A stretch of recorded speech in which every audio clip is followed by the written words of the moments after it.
April 14, 1876, one day before the 11th anniversary of Abraham Lincoln's assassination. Officials reveal the Emancipation Memorial in downtown Washington, D.C. Former slave Frederick Douglass is the keynote speaker. He addresses a crowd of generals, senators, and citizens.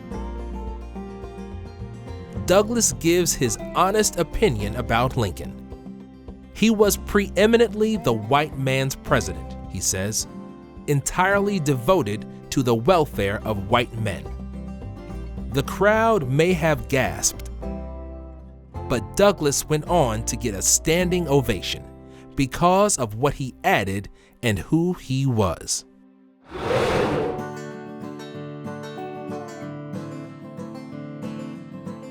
Frederick Douglass was born into slavery on a plantation in Maryland. White masters tortured and abused him for years before he escaped by posing as a free black sailor. He bravely named his abusers in an autobiography and wrote influential articles that called for an end to slavery. He urged the Union to enlist around 200,000 black soldiers to fight for Abraham Lincoln in the Civil War. But Lincoln's army paid black soldiers half that of whites, and their heroic efforts in battle were overlooked and undervalued.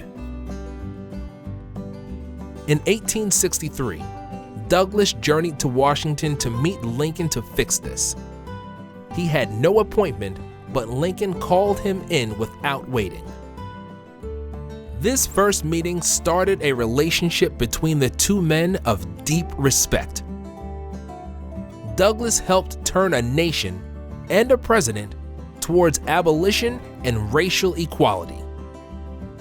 Lincoln said there was no man in the United States whose opinion he valued more.